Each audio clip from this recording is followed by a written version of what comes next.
नमस्कार, बहुत स्वागत है आप सभी का। आप देख रहे हैं न्यूज 18 बिहार झारखंड। मैं हूं आपके साथ जया मिश्रा और चलिए सीधे आपको लिए चलते हैं। न्यूज 18 बिहार झारखंड का एजुकेशन कॉन्क्लेव चल रहा है, जहां पर एसीएस एस सिद्धार्थ इस वक्त लाइव है, उनको सुनते हैं। शिक्षक अगर दूसरे राज्य से बिहार आना चाहता है, उसकी क्या सिक्योरिटी है कि आपकी यहाँ पर जो है सिक्योरिटी है, या बच्चे आ रहे हैं उनको जॉब की कोई गारंटी है? इंडस्ट्री को एजुकेशन से आप कैसे ऐड करेंगे ताकि रोजगार परक जो है एक तरह से उसको शिक्षा मिल सके? देखिए, हम लोग हब पर विश्वास नहीं करते हैं, और अगर मेरी बस चले तो हर पंचायत शिक्षा का हब होना चाहिए, क्योंकि सरकार की भी यही नीति है कि 12th तक हर पंचायत में शिक्षा देनी है पंचायत में। तो मैं एज एडिशनल चीफ सेक्रेटरी मतलब कोशिश करता हूं कि हर पंचायत शिक्षा का हब हो। कोई एक्सक्लूसिव हब्स और कोटा उस टाइप का हम लोग उस नजरिए से नहीं देखते हैं। और जब भी आप हब करते हैं तो जो स्ट्रांग और मजबूत लोग हैं वो हब पे चले जाते हैं, और जो कमजोर वर्ग के लोग हैं वो अपना पड़े रहते हैं। तो हमारी अपनी इच्छा है और हमारा ये है कि जो समाज में डिवीजन है, कमजोर और सभी तबके के लोग हैं, वो पंचायतों में जो हाई स्कूल है उनसे शिक्षा प्राप्त करें। ये बेसिक हम लोग की फिलॉसफी है और ये सरकार की भी फिलॉसफी है जी। दूसरा ये है कि उसमें गुणवत्ता शिक्षा कैसी दी जाए और उसमें कैरियर ओरिएंटेड और जॉब ओरिएंटेड शिक्षा कैसी दी जाए, ये दूसरा उसका भाग है। हम लोग का ये है कि जो न्यू एजुकेशन पॉलिसी जो कहता है कि हर जो स्टूडेंट है उसको स्किल से एम्पावर करना है, विशेषकर आपके जो स्किल एम्पावरमेंट है 9th 10th 11th 12th, उसका स्किल एम्पावरमेंट पर अब इस साल हम लोग जोर दे रहे हैं, जिसमें हम लोग निकटतम आईटीआई, निकटतम पॉलिटेक्निक और निकटतम इंजीनियरिंग कॉलेजेस को टैग करेंगे, और स्टूडेंट्स जो हमारे स्कूल्स में हैं उनको स्किल डेवलपमेंट में हम लोग ट्रेन करेंगे। तो पहला तो यही है। दूसरा, कल भी चर्चा हुई थी कि कुछ ऐसे स्टूडेंट्स जो हमारे आउटस्टैंडिंग एजुकेशनल लेवल या आउटस्टैंडिंग इंटेलिजेंस के लोग हैं, उनको हम लोग ऑनलाइन जो कॉम्पिटिटिव एग्जाम है, मेडिकल है, इंजीनियरिंग है, या अन्य जितने कोर्सेज हैं उनको ऑनलाइन एजुकेशनल व्यवस्था से हम लोग जोड़ें।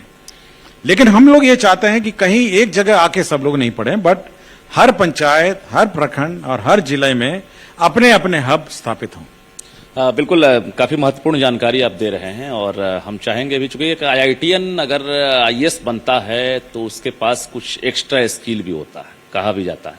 एक आईआईटीएन जो हैं एक साइंटिस्ट के रूप में और एक आईएएस अधिकारी के रूप में बिहार के शिक्षा विभाग के एसीएस हैं, और नए नए आपके लगातार प्रयोग हो रहे हैं। कहते भी हैं कि छोड़ो कल की बातें, कल की बात पुरानी, नए दौर में नए लिखेंगे मिलकर नई कहानी।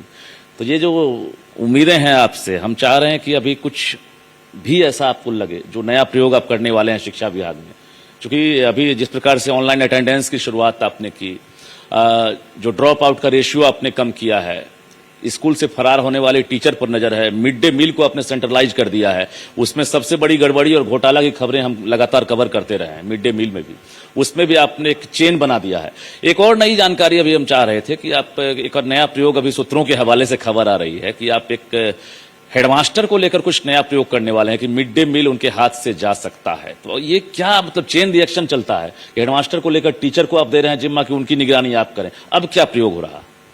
देखिए, हम लोग का ये मत है विभाग का भी कि जो शैक्षणिक डिलीवरी व्यवस्था है, मतलब जिस माध्यम से शिक्षा डिलीवर होता है, उसको जो पेरिफेरी एक्टिविटीज हैं उससे दूर रखा जाए।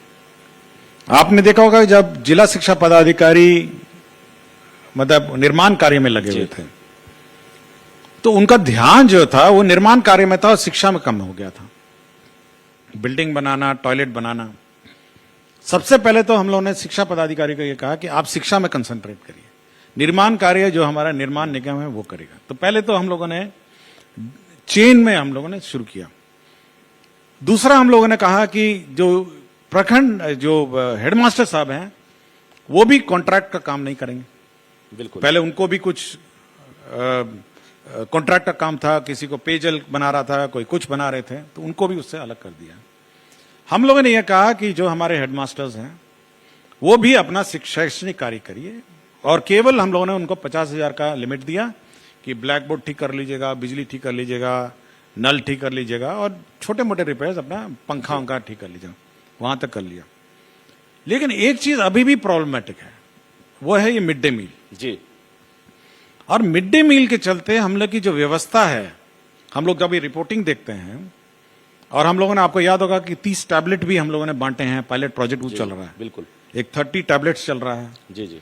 जो स्कूल में मॉनिटरिंग करता है कि कितने बच्चे आए, कितनों खाना खिलाया, कितने अटेंडेंस है और क्या चल रहा है स्कूल में, मतलब सुबह सुबह क्या प्रार्थना होती है, सब वो रिकॉर्ड होता है।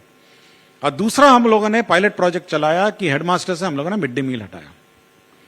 देखिए, मिड डे मील में एक प्रॉब्लम हो रहा है, मतलब अभी हम लोग रिजॉल्व इसको करने की कोशिश में लगे हैं कि उससे क्या हो रहा है कि एक तो हेडमास्टर साहब के जिम्मे है, तो हेडमास्टर इतने व्यस्त हो जाते हैं उस मिड डे मील में कि बाकी उनका जो काम है, उनका काम क्या है, उनका काम है कि टीचर्स समय पे आए नहीं आए, टीचर्स कोर्स पढ़ा रहे हैं नहीं पढ़ा रहे हैं, आज कौन सी कक्षा में क्या पढ़ाई हो रहा है, आज होमवर्क कौन टीचर दे रहा है, कौन होमवर्क टीचर नहीं दे रहा है, तो बेसिक उसका क्या काम है। और स्टूडेंट्स, बच्चे आ रहे हैं